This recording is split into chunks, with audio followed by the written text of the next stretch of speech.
BNP ও প্রথম আলো যাই বলুক, প্রফেসর ডক্টর মোহাম্মদ ইউনূস মাননীয় প্রধান উপদেষ্টা তিনি জনতার সুরে সাফ কিছু কথা বলেছেন।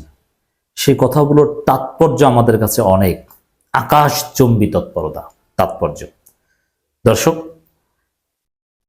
শুধু বিএনপি প্রথম আলো তারা নয়, অনেক আন্তর্জাতিক মিডিয়াও আমাদের যে দুইটা বিষয়ে ডক্টর ইউনূসের ভাষণ থেকে আমি আলাদাভাবে পিক করছি এবং এটা আলোচনা করাটা অতীব জরুরি। ডক্টর ইউনূসের ভাষণে নানান দিক বিশ্লেষণ করেছি বা করার প্রয়োজন রয়েছে। তার মধ্যে খুবই তাৎপর্যপূর্ণ একটা বিষয়, আপনারা যারা ইসলাম ধর্ম নিয়ে পড়ালেখা করেন, আকিদা বলেন, আকিদা যারা আকিদা ঠিক নেই, আকিদা ঠিক না থাকলে আমলের ভ্যালু নেই, আপনার আকিদা সহি হতে হবে।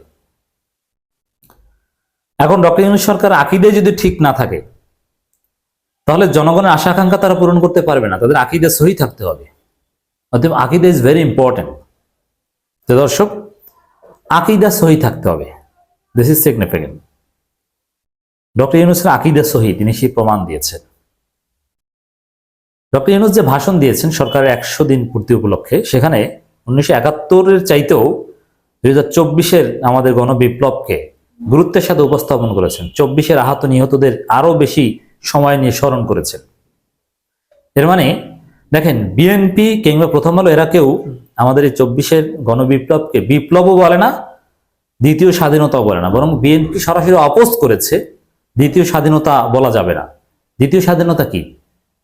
যারা দ্বিতীয় স্বাধীনতা বলে তারা নাকি 71 সালে স্বাধীনতা বিরোধী। কিন্তু এসব কথা বলে লাভ নেই। ডক্টর ইউনূস নিজেই এটাকে দ্বিতীয় স্বাধীনতা বলছেন, শিক্ষার্থী জনতা দ্বিতীয় স্বাধীনতা বলছে। এর মানে বিএনপি প্রথম আলো এরা কেউ যেটাকে দ্বিতীয় স্বাধীনতা বলছে না, ডক্টর ইউনূস এটাকে দ্বিতীয় স্বাধীনতা বলেছেন। Very significant. এরপরে দেখেন, বিপ্লব আর গণ অভ্যুত্থানের মধ্যে আকাশ পাতাল পার্থক্য। আপনি যদি গণ অভ্যুত্থান বলেন তাহলে এটার অর্থ দাঁড়ায়, ঠিক আছে, একটা অনিয়মতান্ত্রিক পদ্ধতিতে একটা সরকারকে, একটা রেজিমকে জনগণ ঝেঁটিয়ে বিদায় করেছে, অতএব নির্বাচন দাও, রেজিম চেঞ্জ, নতুন সরকার আসুক। এটাই তো গণ অভ্যুত্থান, সরকার পতন। গণ অভ্যুত্থানের মূল হচ্ছে জাস্ট সরকার পতন। তবে হ্যাঁ, জনগণ নির্বাচনের মাধ্যমে না, জোর করে সরকারের পতন ঘটিয়েছে, এটা হচ্ছে গণ অভ্যুত্থান। আর বিপ্লব এটা না। বিপ্লব মানে আগের বন্দোবস্তকে সব আপনি ভেঙে ফেলেছেন, আপনি আগের সংবিধান মানেন না, আগের রাজনৈতিক বন্দোবস্ত মানেন না, আপনি কিচ্ছু মানেন না, সব নতুন ভাবে করতে হবে। যেমন ফ্রেঞ্চ রেভলিউশন, আরব স্প্রিং, এগুলো ছিল বিপ্লব। আগের ব্যবস্থাই ভেঙে দিয়েছে, আগের নির্বাচন ব্যবস্থা, আগের সংবিধান, আগের সেটেলমেন্ট, সবকিছু উল্টে পাল্টে দিয়ে সম্পূর্ণ নতুন ভাবে পথ চলাই হচ্ছে বিপ্লব।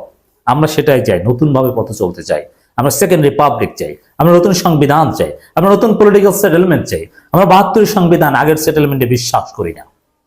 কিন্তু বিএনপি এটাকে, বরকতুল্লাহ বুলু তো স্পষ্টভাবে বলেছেন যে বিএনপি এটাকে বিপ্লব মনে করে না, বিপ্লব বলা যাবে না, এটা গণ অভ্যুত্থান। কিন্তু না, আমরা এটাকে বিপ্লব বলবো।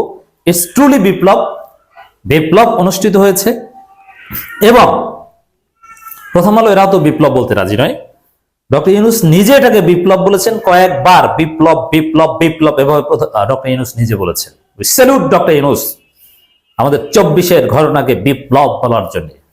আপনাকে গণ অভ্যুত্থান বলবেন না, গণ বিপ্লব বলবেন। জামাত ইসলামী কিন্তু গণ বিপ্লব বলে, আমির জামাত গণ বিপ্লব বলে। অতএব বিপ্লব হয়েছে, আমরা সবকিছু পরিবর্তন করে একটা নতুন বাংলাদেশ গড়বো ইনশাল্লাহ। ডক্টর ইউনূস নিজেই বলেছেন এই সুযোগ যে এসেছে আর আসবেন, হাতছাড়া করা যাবে না। অনুরোধ করেছেন এই সুযোগ হাতছাড়া কইরেন না, আমরা হাতছাড়া করতে চাই না।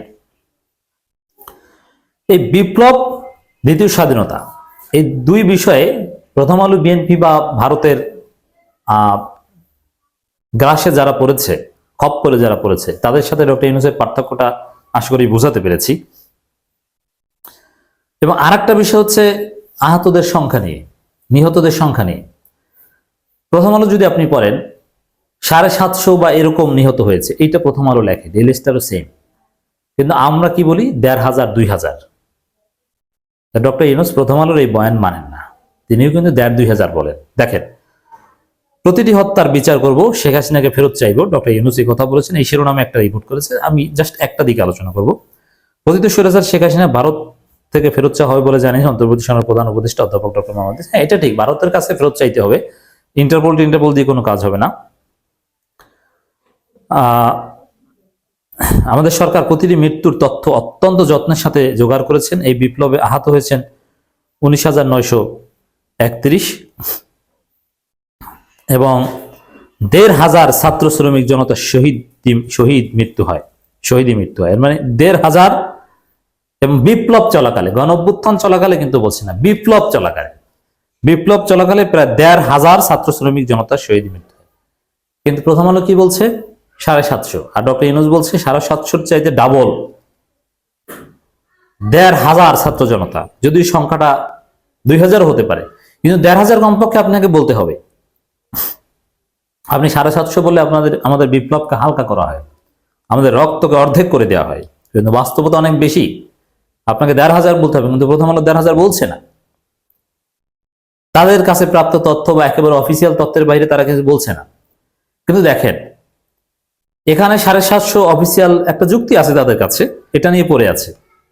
কিন্তু ঘটনাটা যদি উল্টো হতো, সাপোজ জামাত শিবিরের সাথে আওয়ামী লীগের মারামারি হয়েছে বা বামপন্থীদের মারামারি হয়েছে, সেই মারামারিতে জামাত শিবিরে কেউ নিহত হয় নাই, নিহত হয়েছে বামপন্থী এবং আওয়ামী লীগরা। কতজন নিহত হয়েছে? নিহতদের সংখ্যা আপনি যদি অফিসিয়াল হিসাবে পেতেন ১০ জন, আর বিভিন্ন গণমাধ্যম বা কথিত আছে এরকম যদি আপনি পেতেন ৫০০ জন, তাহলে প্রথম আলো তখন থেকে ওই ৫০০ জনের তথ্যটা প্রচার করত। তখন আর ওই অফিসিয়াল ১০ জন নিয়ে পড়ে থাকতো না, যদি জামাত শিবির হাতে ঘটনাটা ঘটত। এই হচ্ছে প্রথম আলোর নৈতিকতা, ভারতের দালাল, স্পষ্টবাদী কথা। যাই হোক দর্শক, চিকিৎসা নিয়ে কথা বলেছেন, চিকিৎসা করতে হবে। আমি আপনাদেরকে দেখালাম যে ডক্টর ইউনূস কিভাবে সাফ কথা বলছেন, জনতার সুরে বিপ্লব, ১,৫০০ নিহত, শহীদ, দ্বিতীয় স্বাধীনতা। এই তিনটে শব্দ আমাদের কাছে ইজ ভেরি ইম্পর্টেন্ট। এটা আকীদাগত বিষয়। এই আকীদা ঠিক থাকলে বিপ্লব না গণঅভ্যুত্থান, আকীদা ঠিক না থাকলে আমাদের বিপ্লব ব্যর্থ হবে। ডক্টর ইউনূসের আকীদা সহিহ।